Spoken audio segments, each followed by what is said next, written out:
नमो बुद्धाय।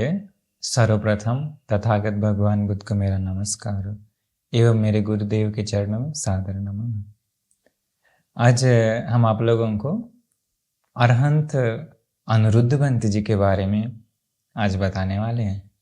अरहंत अनिरुद्धबंत जी को किस पुण्य से दिव्य चक्षु मिलती है उनको, और अनिरुद्धबंत जी का जीवन कैसा था, गृहस्थ जीवन उनका कैसा था, श्रमण जीवन कैसा था। बहुत ही आश्चर्य उनका जीवन चरित्र। और हमारे अनिरुद्धबंत जी का एक शिष्य थे, छोटा सा सुमन नाम था। वो उनका छोटा सा शिष्य की घटना बताएंगे इसी में पूरा, कि कैसे उनका शिष्य अपने गुरुदेव के लिए दिव्यनाग से भिड़ जाता है और दिव्यनाग को भी हरा देता है।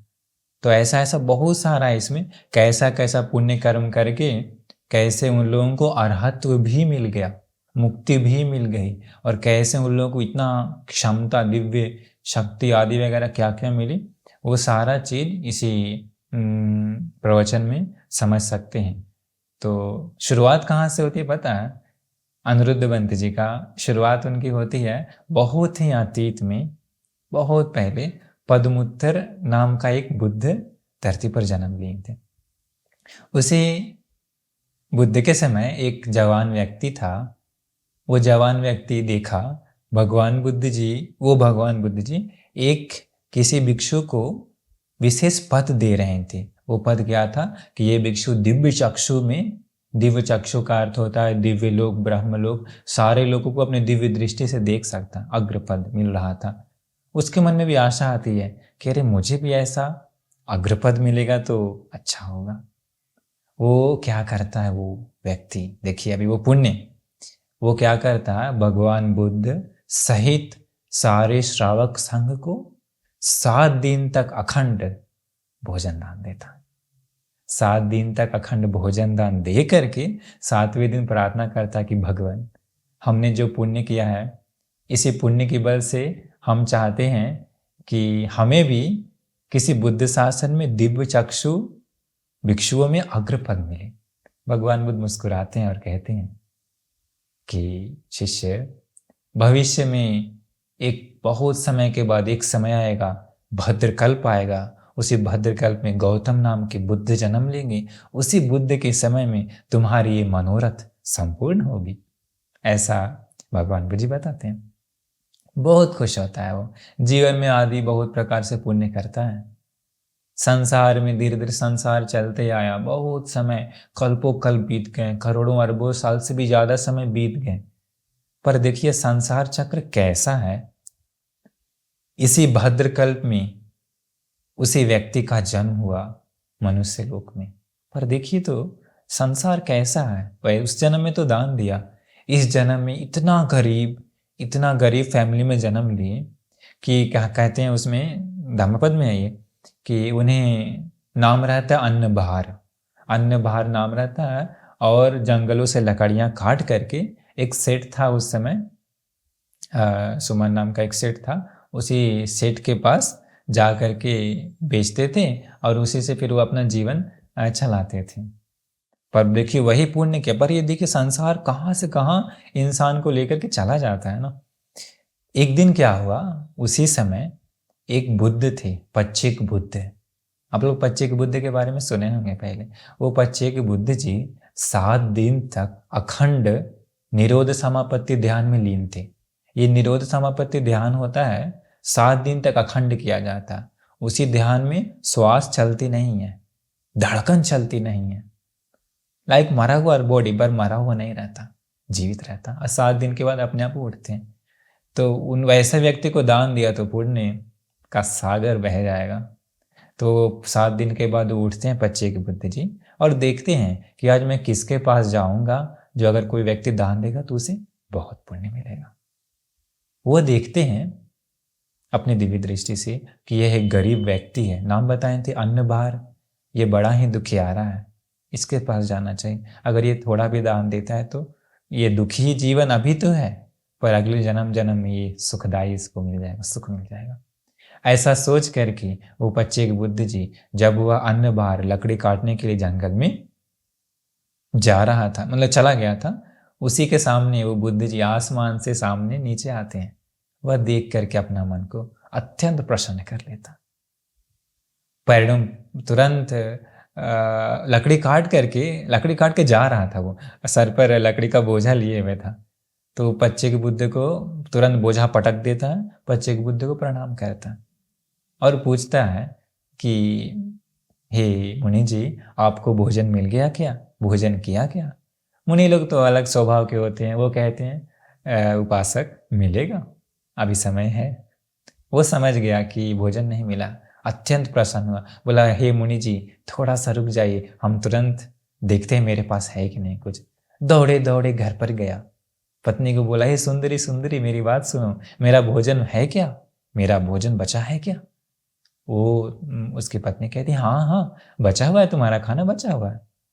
तुरंत प्रसन्न, क्योंकि पहले देखने गया, खाना है कि गरीब है ना, तो पहले तो उनको बुला देगा और घर में नहीं रहेगा तो दिक्कत है, तो इसलिए पहले देखने आया कि खाना है कि नहीं। फिर दौड़ करके गया, प्रणाम करके बोला हे मुनि जी कृपा करके आपको कोई कष्ट ना हो तो, हमारा एक छोटा सा झोपड़ी है, छोटा सा, आपको कोई कष्ट ना हो तो कृपा करके हमारे झोपड़ी में चलिए, हम भोजन देंगे। तो उन्होंने अपना पात्र उस व्यक्ति को दे दिया, अन्नभार नाम था। घर ले गया, जितना क्षमता, गरीब आदमी था ना तो बहुत भोजन भी नहीं होगा, पर वो क्षमता के अनुसार जितना था वह भोजन दान देता है खुशी मन से, बहुत खुशी होती है उसके दिल में। वो बहुत खुशी हो करके भोजन दान दिया। भोजन दान देने के बाद अंत में भगवान बुद्ध के सामने ऐसा हाथ जोड़ करके एक प्रार्थना करता है कि हे मुनि जी, हमने जो दान दिया है इसी पुण्य के बल से हमें जन्म जन्म में ऐसा दुखी जीवन कभी ना मिले, ऐसा गरीब जीवन कभी भी ना मिले, हमेशा सुख समृद्धि भरा रहे।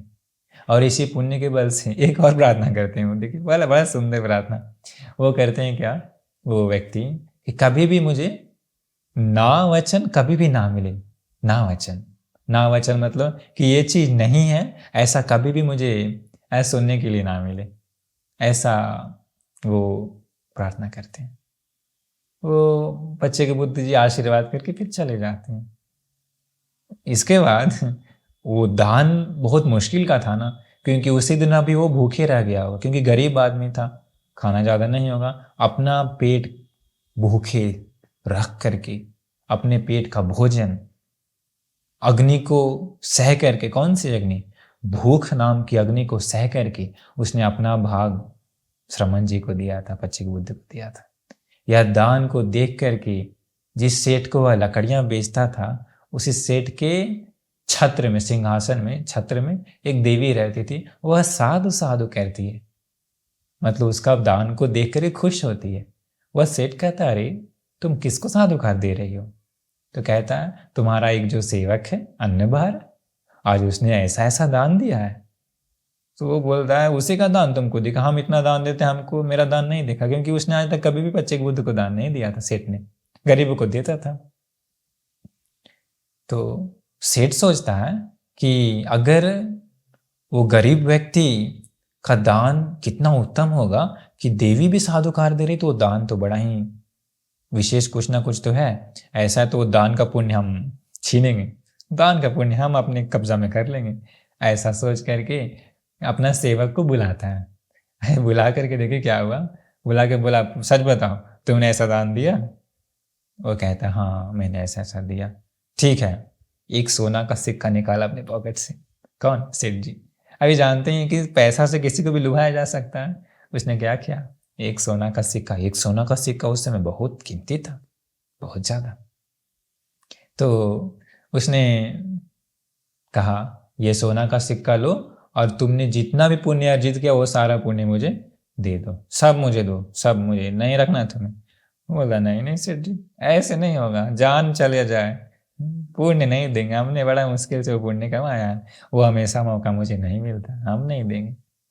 सेठ जी ने क्या किया, पैसा बढ़ाया, अभी 1000 सोना निकाला, 1000 सोना निकाले, कहता है ठीक है ये 1000 सोना का सिक्का है, यहाँ पर ये लो और पुण्य लो। तब उसके मन में आता है देखते हैं, क्योंकि गरीब था ना, बहुत ज्यादा गरीब था, बहुत दुख था उसके जीवन। वो बोलता ठीक है हम पहले अपना श्रमण जी से पूछेंगे। वो बच्चे के भगवान बुद्ध को ढूंढा, जाके पूछा कि हे बंते जी, हमने जो दान दिया उसका पुण्य वो मुझे मांग रहा है, हम पुण्य देंगे तो कहीं मेरा पुण्य खत्म हो जाएगा क्या? अब बेचारा दुखिया रहा है, उसे पता नहीं होगा। तो बच्चे के भगवान बुद्ध जी कहते हैं उपासक ये ऐसा है, जैसे कोई बुद्धिमान अभी देखिए पुण्य अनुमोदन का मतलब क्या होता है। नहीं तो कोई सोच सकते हैं ना, हम पुण्य किए हम दे देंगे तो मेरा खत्म हो जाएगा, पर ऐसा नहीं होता। बच्चे के भगवान बुद्ध जी कहते हैं कि कोई एक व्यक्ति एक अंधेरे गांव में जहाँ 100 घर है, उसी गांव में जाके एक दीपक जला देता है। अभी उसी जला हुआ दीपक से अन्य घर के सारे लोग आकर के अपना अपना दीपक जला लेता है। तो बच्चे के भगवान बुद्ध पूछते हैं उससे, वैसे लोग जला लेने से उसका दीपक का रोशनी जो पहला दीपक था खत्म हो जाएगा क्या? कहते हैं नहीं, सब डिस्ट्रीब्यूट हो जाएगा, बढ़ जाएगा, खत्म नहीं होगा और बढ़ेगा, कहते हैं प्रकाश। कहते हैं ये भी वैसा ही है, तुम उसे भी अनुमोदन करोगे तो तुम्हारा पुण्य और बढ़ेगा और बढ़ेगा, कहते हैं। इसके बाद फिर वो सेठ जी के पास जाता है, कहता है कि सेठ जी हम पुण्य देते हैं, हमने आप जितना पुण्य अर्जित किया वो सारा पुण्य मैं आपको अनुमोदन करता हूँ, खुशी खुशी। बस सेठ जी बहुत खुशी खुशी अनुमोदन होता है और कहता है ये लीजिए सोना जो 1000 था। बोलता नहीं नहीं, हम बिजनेस नहीं करते, हम पुण्य पैसा से नहीं दे रहे हैं, हम श्रद्धा से दे रहे हैं, श्रद्धा से दे रहे हैं, हम पैसा हम नहीं लेंगे। श्रद्धा वालों का सौदी पैसा नहीं चाहिए, कितना गरीब है ना फिर भी पैसा नहीं ले रहा, पुण्य अनुमोदन कर रहा। इसके बाद क्या हुआ कि सेठ जी ने कहा कि ठीक है तुम नहीं ले रहे हो तो मैं भी तुम्हें एक मदद करना चाहता हूँ। तुमने मुझे पुण्य अनुमोदन किया, आज से तुम लकड़ी मत काटो, आज से तुम्हारा ये दुखी जीवन खत्म। सेठ जी क्या किया, उसके लिए छोटा सा एक अच्छा सा घर, एक जमीन, सब कुछ बना हुआ घर वगैरह सब कुछ दे दिया खुशी मन से।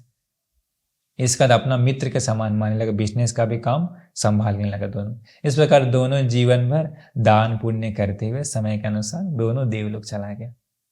अभी देखिए वो उस समय एक भूख त्याग करके दान दिया ना, देखिए उसका फल उसको उस जीवन में भी मिल गया ना।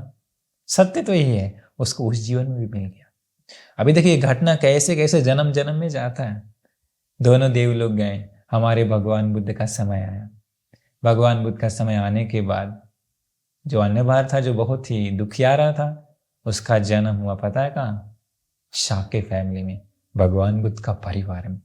भगवान बुद्ध के पिताजी का नाम क्या है? शुद्धोधन। उनका कई भाई थे, जिसमें से एक भाई थे अमितोधन। तो उसी अमितोधन के पुत्र के रूप में जन्म होता है अरहंत अनिरुद्ध बंत जी का। मतलब अनिरुद्ध बंत जी का जो था, अनिरुद्ध कुमार नाम था ना, राज रॉयल फैमिली में जन्म हुआ। इसके बाद जन्म होकर के अभी रॉयल फैमिली मतलब शाक्य फैमिली उसमें बहुत समृद्ध था ना, तो रॉयल फैमिली में जन्म हुआ। बहुत खुशी खुशी जीवन बिताया, बहुत खुश सुख था। कितना सुख है, देखिए कितना सुख है। बचपन में जब थोड़ा सा बड़ा हुआ ना, तो दोस्तों के साथ बचपन में लोग खेलते हैं, तो अनिरुद्ध कुमार राजकुमार भी खेला करते थे। एक बार कई दोस्तों के साथ खेल रहे थे, अभी बचपन में खेलते समय क्या हुआ, उसने एक चैलेंज लगाया, कोई प्लेइंग गेम था। अगर हम हार जाएंगे तो जो पुआ होता है, पकवान होता है जो उत्सव में बनाया जाता है, कोई त्योहार में बनाया जाता है, जो पुआ छोटा छोटा होता है मलपुआ, उसका चैलेंज लगा कि अगर हार जाएंगे तो सबको पुआ खिलाएंगे। होता है ना अभी भी कि अगर कोई हार जाएगा तो ठीक है, हम अपने तरफ से सबको ये खिलाएंगे। उसने वो किया, खेला, हार गया। घर संदेश भेजा कि माँ मैं हार गया, पुआ भिजवाई। मम्मी पुआ भिजवाई। दूसरी बार भी खेला, हार गया। तीसरी बार भी खेला, हार गया। 3 बार मम्मी पकवान भिजवाई। चौथी बार भी संदेश भेजा, बेटा पुआ खत्म हो गया। मम्मी भी थक गई बेचारी, कितना बनाएगी। इसके बाद मम्मी बोली सेवक को, नौकर को, जाओ जाके कह दो पुआ नहीं है। नौकर जाके कहा पुआ नहीं है।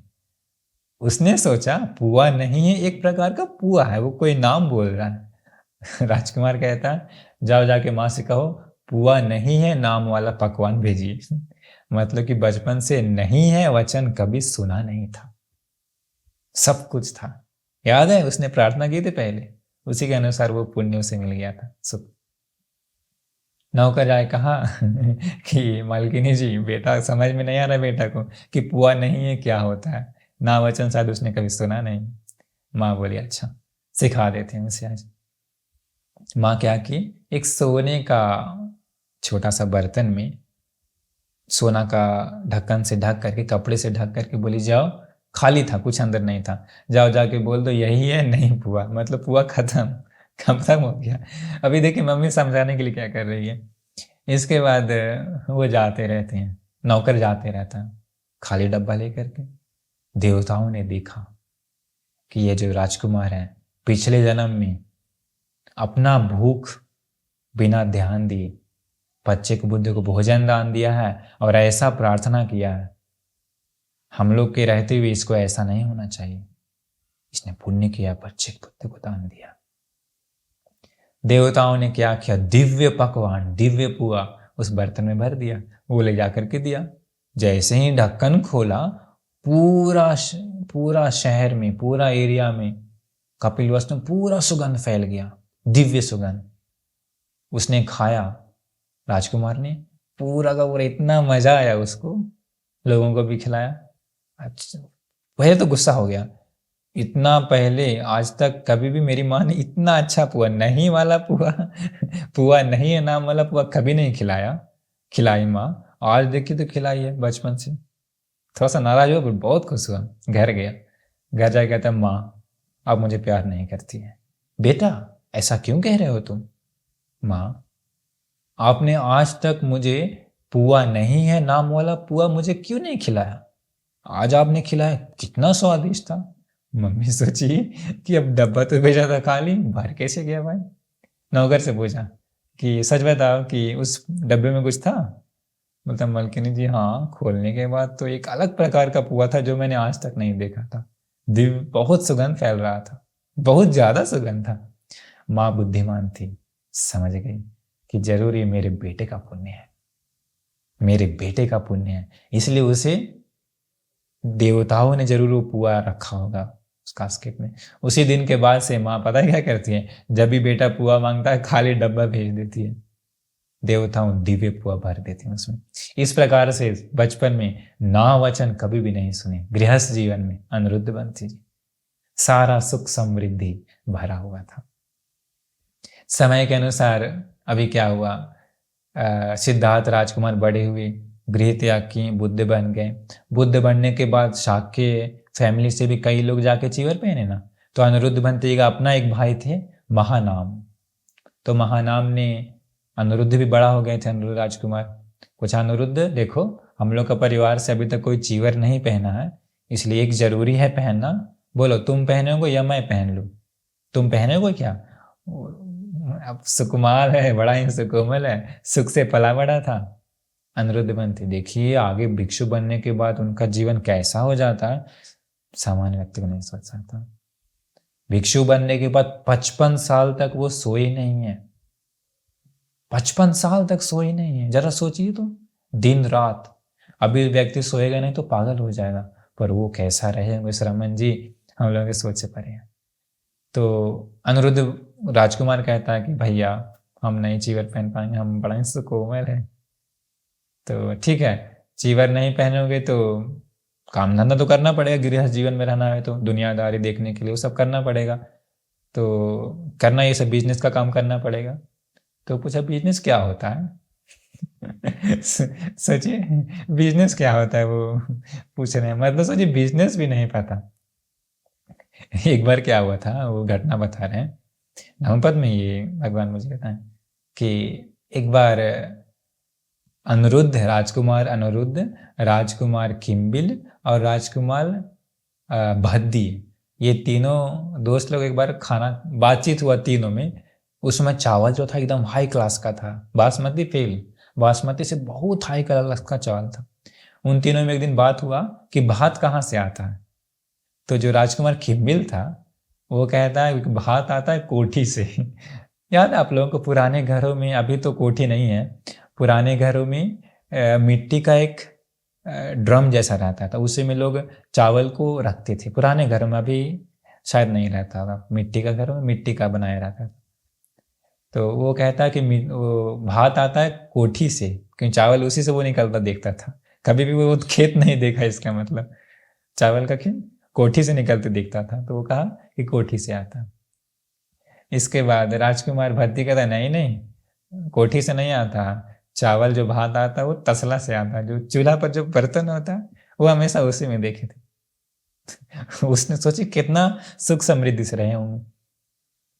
इसके बाद अनिरुद्ध राजकुमार कहते हैं नहीं नहीं, तसला से नहीं, वो भात पता है कहाँ से आता है, एक सोना का थाली रहता है और वो सोना का थाली एक ढक्कन से ढका रहता है, उसी थाली से भात प्रकट होता है। मतलब कि राजकुमार अनिरुद्ध को हमेशा थाली से ही चावल प्रकट होना जैसा उसको लगा। मतलब सोचिए कितना मतलब नाजुक होगा, कितना सुख से बड़े होंगे। फिर सोचिए वो लोग बाद में चीवर पहन लिया था, मुक्ति पाए, बिना सोए रहे 55 साल तक। उन लोग का जीवन आश्चर्य है, आश्चर्य है।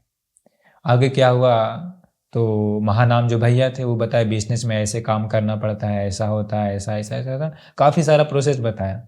बोला अरे बाप रे बाप, इतना सारा नहीं, बिजनेस के काम से नहीं हो पाएगा, राजकीय काम नहीं हो पाएगा, श्रमण जीवन अच्छा है मेरे लिए।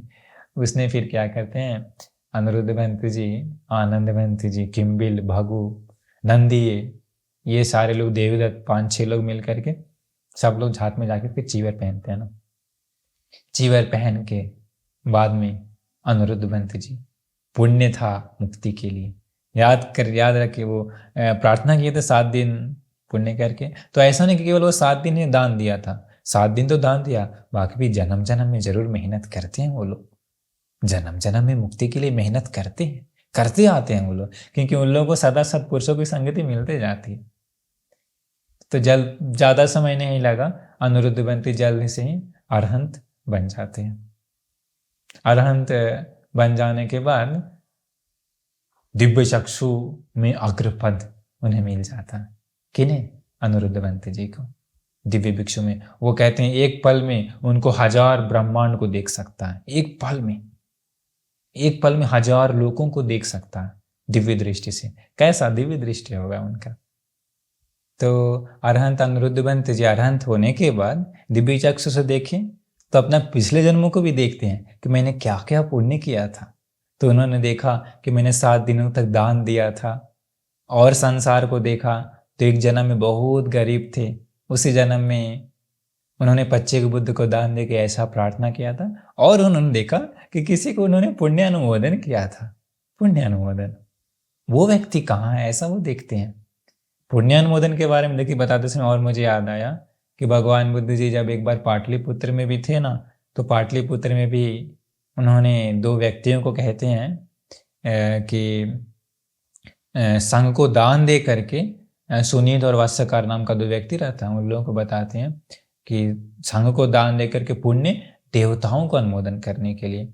उसमें गाथा ऐसे थी, यस्मिं पदे से कप्पेति वासं पंडित जातियो शीलवंतिथ भोजित्वा संयते ब्रह्मचारे या तथ देवता आसुं तासं दक्षिणमादिशे ता पूजिता पूजयन्ति मानिता मानयन्ति न ततो न अनुकंपन्ति माता पुत्रं गोरसं देवता अनुकंपितो पाशुस्तदा भद्राणि पश्यति। इस गाथा का अर्थ है, भगवान बुद्ध जी कहते हैं कि जो भी उस एरिया में शीलवान लोग रहते हैं, तो मुनि लोग रहते हैं, तो उन लोगों को भोजन दान दे करके वही पुण्य देवगणों को अनुमोदन करने के लिए बताते हैं। देवताओं लोग उसी पुण्य को अनुमोदन होकर खुश हो जाता है, और पुण्य अनुमोदन करने वाले व्यक्ति की रक्षा ठीक वैसे ही करता है, मदद ठीक वैसे ही करता है जैसे एक माँ अपने इकलौते बेटे को करती है, ऐसा कहते हैं। तो वो पुण्य अनुमोदन के बारे में भगवान बुद्ध जी बताएं। तो अरहंत अनिरुद्ध भंत जी देखें तो देखिए वो व्यक्ति भी जिसको पुण्य अनुमोदन किए थे मनुष्य लोक में जन्म ले चुका है। विंध्या नाम का एक एरिया था, उसी एरिया में क्या मुंड नाम का एक व्यक्ति कोई था, उसी का 2 बेटा था, महासुमन और चूल सुमन नाम का। तो उसमें जो छोटा वाला था वही वो व्यक्ति था। उन्होंने दिव्य चक्षु से देख लिया, आकाश से सोचे कि उसको मदद करना चाहिए, आकाश से उड़ करके उसी एरिया में गए। वो उपासक बंती जी को जानता था, बंती जी को भोजन दान दिया। इसके बाद पूरे 3 महीना वर्षावास के लिए भी आराधना किया।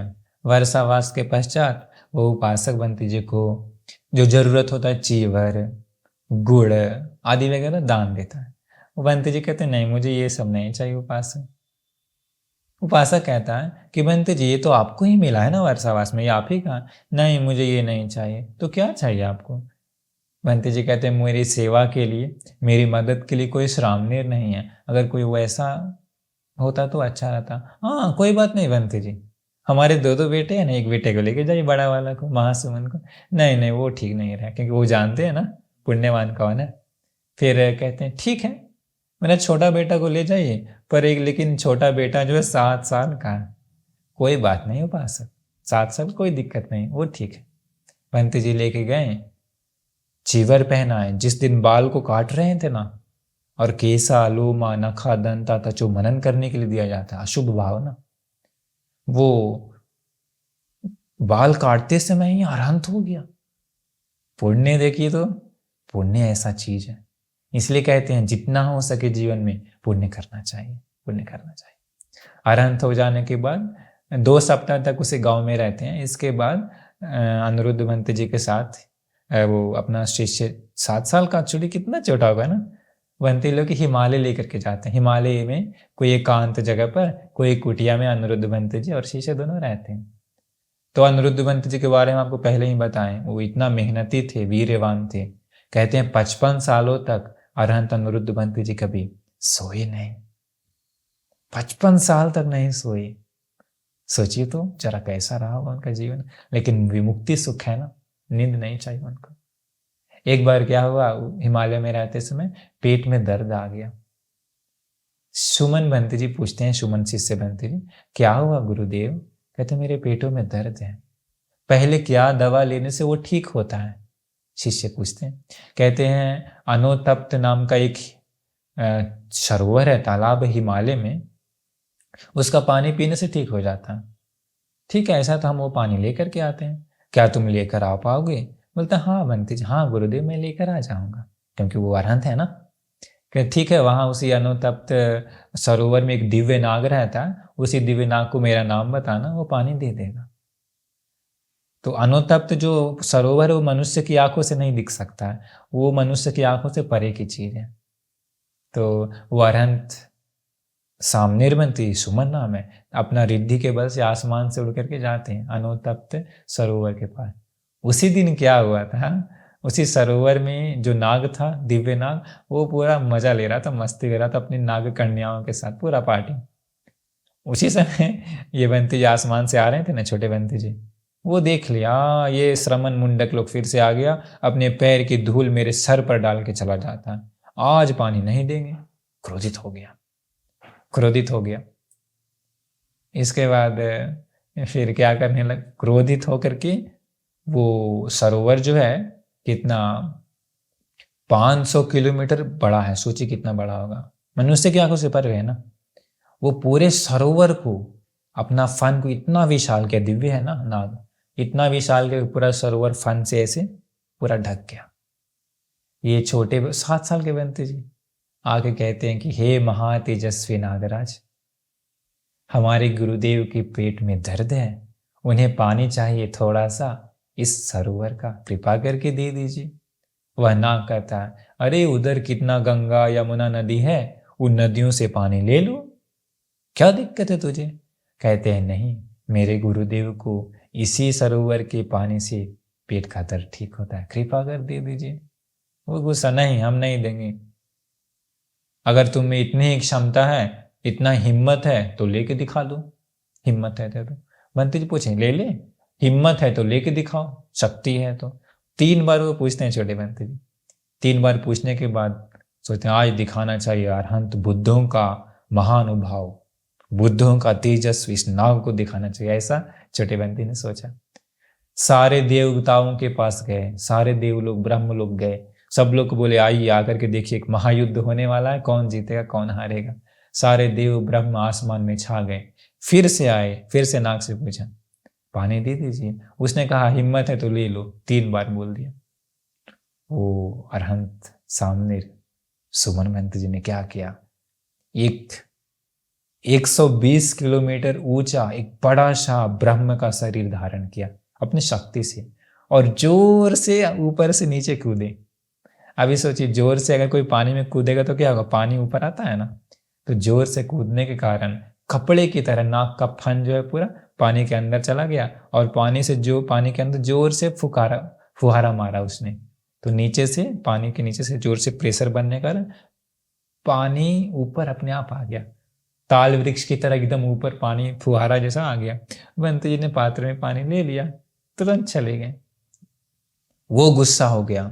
उसी समय क्या हुआ, सारे देव ब्रह्म साधुकार देते हैं, उसको लज्जा है ना कि अरे इसने तो सारे देवताओं को भी बुला लिया और मुझे हरा दिया, मुझे लज्जा किया है, छोड़ूंगा नहीं इस श्रमण को, इस श्रमण का दिल को पागल कर दूंगा, पैर पकड़ के नदी के पार फेंक दूंगा। ऐसा क्रोधित होकर के तुरंत पीछे पीछे आया। सामने बंत जी ने अपने गुरुदेव अनिरुद्ध बंत जी को पानी दे दिया। तुरंत नाग भी आ गया, कहा हे रुकिए बंत जी, आप ये पानी नहीं पी सकते, इसने चुरा करके लाया है, बिना अनुमति के लाया। नाग क्या कर रहा है, झूठ बोल रहा है। बंत जी जानते हैं कि अरहंत लोग कभी झूठ नहीं बोलते हैं, चोरी नहीं करते हैं। उन्होंने पानी पी लिया, पेट ठीक हो गया। इसके बाद यह नाग कहता है कि बंत जी, इसने जबरदस्ती किया, हम छोड़ेंगे नहीं इसको, हम नहीं छोड़ेंगे, इसने मुझे लज्जा किया है, बहुत सारे देव ब्रह्मों के सामने लज्जित किया है मुझे। अनिरुद्ध बंत कहते हैं, नाग ये साधारण श्रमण नहीं है, ये मेरा शिष्य है, इतना तेजस्वी है, तुम इसे युद्ध में हरा नहीं सकते हो, तुम्हें ही कष्ट मिलेगा, ये महाशक्तिशाली है, देखा नहीं तुमने। फिर अनिरुद्ध मंत्री कहने के कारण नाग का क्रोध शांत हो गया, क्षमा मांगा और आगे से कहा कि हे श्रमण जी, आगे से आपको जब भी जल की आवश्यकता हो केवल संदेश भेज दीजिएगा, मैं स्वयं लेकर आ जाऊंगा। अभी नाग प्रसन्न हो गया। इसके बाद क्या हुआ, अनिरुद्ध बंती जी और वो सामने छोटे बंती जी दोनों श्रावस्ती आए पूर्वाराव आश्रम में। विशाखी ने जो बना करके दान दिया था 1000 रूम वाला विहार, उन दिनों ये बंत जी भी वहीं थे। अभी छोटी सोचिए, सामने मतलब छोटा सा 7 साल का ना, उस विहार में आने के बाद अभी बाकी बंती लोग कोई कोई कान पकड़ते हैं, कोई कोई लोग हाथ पकड़ते हैं, कोई कोई लोग सर को ऐसे ऐसे करते हैं, क्या सहलाते हैं, अरे छोटे बंती जी क्या तुम्हें घर याद नहीं आता है, मम्मी याद आती है क्या, पापा याद आते हैं क्या, भूख लगी है, ऐसे लोग मजाक करते हैं। एक होता है ना लाइक फन टाइप का, छोटा बच्चा कभी मिलता है तो लोग ऐसे ही करते हैं ना, तो वैसे ही कर रहे थे। तो भगवान बुद्ध ने आनंद मंत्र जी को कहा, आनंद वो भिक्षु लोग एक भयंकर नाग से टक्कर ले रहा है, सांप छोटा है नाग छोटा है ऐसा नहीं सोचना चाहिए, सांप सांप होता है, भयंकर है, टक्कर ले रहा है, इसलिए उस छोटे से बंत जी का गुणों को प्रकट करना चाहिए सबके सामने, नहीं तो लोग झूठ मूठ का कभी कभी पाप भी कर सकते हैं। आनंद बंत जी को कहा भगवान बुद्ध ने कि जाकर के इस विहार में जितने भी श्रामणेर है सबको जमा किया जाए। 500 श्रामणेर लोग, 500 नहीं बहुत सारे श्रामणेर लोग को जमा किया। इसके बाद भगवान बुद्ध जी ने कहा कि मुझे अनोतत्त सरोवर से पानी चाहिए, पैर धोना है मेरा। तो अभी सबसे आनंद मंत्री पूछे, सबसे बड़ा श्रामणेर जो था, अब किसी को रिद्धि नहीं था, अरहंत नहीं है ना, रिद्धि नहीं था तो नहीं हमसे नहीं हो पाएगा, हमसे नहीं हो पाएगा। उसमें कुछ कुछ अरहंत लोग भी थे, 1-2 कुछ कुछ थे, पर वो लोग जानते थे कि ये किसके लिए हो रहा है, ये घटना सुमन के लिए हो रहा है, इसलिए वो लोग चुप हो गए। इसके बाद बारी आई सबसे छोटे सुमन मंत्री, उन्होंने कहा ठीक है मैं लेकर आ जाऊंगा। उसी पूर्वाराम आश्रम में एक घड़ा था बड़ा सा, उसी घड़ा में 60 बड़ा बड़ा घड़ा का पानी डाल सकते हैं, लाइक अ टैंकी बड़ा सा। उन्होंने क्या किया, अपने हाथों से टैंकी उठा ली, रिद्धि है ना, रिद्धि के बल से टैंकी उठाए, आसमान में उड़ गए, आसमान में उड़ करके चले गए अनोतप्त। नाग देखा, दूर से ही देखे प्रणाम किया, बोला अरे हे मुनि जी, हमारे जैसा दास होने के बावजूद भी आप क्यों कष्ट किए, लाइए मुझे दीजिए, मैं लेकर के चलूंगा साथ में। पंत जी कहते नहीं, हमारे तथागत भगवान बुद्ध ने मुझसे मांगा है, मैं स्वयं लेकर के जाऊंगा, स्वयं लेकर जाऊंगा। इसका पानी भर लिए, स्वयं लेकर के आए। अभी आसमान से आ रहे हैं, कौन, सुमन मंत्री। आसमान सोचिए तो कैसा दृश्य होगा ना, वो आसमान से बड़ा सा टैंक लेकर के आ रहे थे, सारे भिक्षु लोग देख रहे हैं आश्चर्यचकित होकर के। भगवान बुद्ध दिखाते हैं दूर से, देखो वो है जो आ रहा है, सुमन, वो मेरा शिष्य है, मेरा पुत्र है, बुद्ध पुत्र है। उसे ऐसा किसने ट्रेन किया, अनिरुद्ध, अरहंत अनिरुद्ध भिक्षु ने ऐसा उसे बनाया है। उसी समय सारे भिक्षुओं को उनका सत्य स्वभाव समझ में आता है। क्योंकि सब लोगों को पता है कि वहाँ एक दिव्य नाग भी रहता है, पानी हर एक किसी को नहीं ला सकता। भगवान बुद्ध इसमें बड़ा ही सुंदर एक गाथा कहते हैं यो हवे दहरो भिक्खु युंजति बुद्ध शासने सोई मंगलोकं पभासेति अब्बा मुत्तव चंदीवा।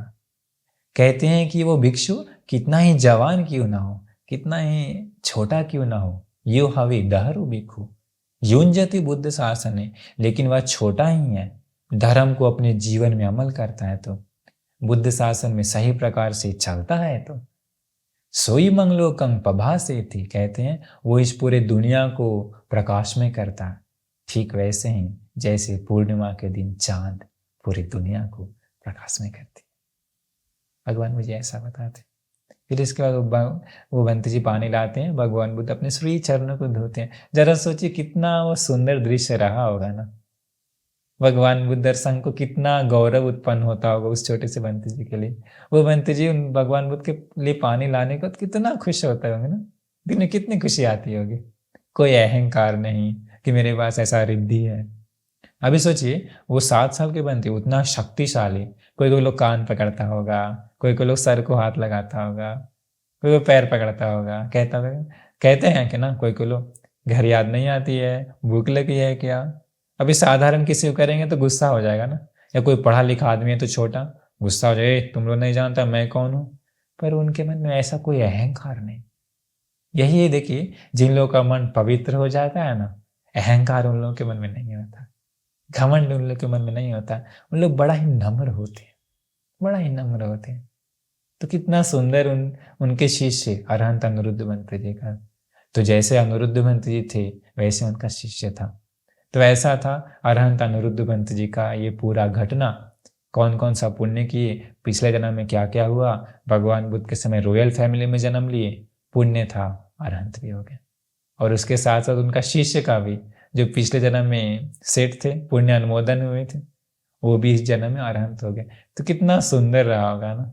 हम लोग उस समय कहाँ होंगे पता नहीं, हम लोग उस समय नहीं होंगे, क्योंकि हम लोग का उतना अगर पुण्य होता है, भाग्य होता है, तो हम लोग भी भगवान बुद्ध के समक्ष होना चाहिए था, अरहंत होना चाहिए था। पर क्या तो देर से, क्या तो अभाग्य से मौका नहीं मिला। लेकिन कम से कम उन अरहंत मुनि लोगों के बारे में सुनने का मौका मिल गया। उन अरहंत लोगों का जीवन कैसा होता था, कैसा कैसा पुण्य किए, वो सब सुनने का मौका मिला। बहुत भाग्यवान है सभी लोग। इसलिए जितना हो सके जीवन में पुण्य करना चाहिए, अलग अलग प्रकार का जितना पुण्य कीजिए वो सब एक न एक दिन फल देगा। और जब फल देना शुरू होता है, सुख ही सुख होता है। इसलिए अरहंत अनिरुद्ध मंत्र जी के जैसा, वो अरहंत सुमन मंत्र जी के जैसा उत्तम जीवन बिताने का मौका मिल गया तो कितना सुंदर होगा। इसीलिए इस आदर्शमय घटना से, आदर्शमय पुण्य की घटना से अपने जीवन में उतारिए उस आदर्शमय घटना को, और इस जीवन में जितना हो सके पुण्य करिए। पुण्य करके सुखी से जीवन बिताने का भाग्य सभी को मिल जाए। नमो बुद्धाय।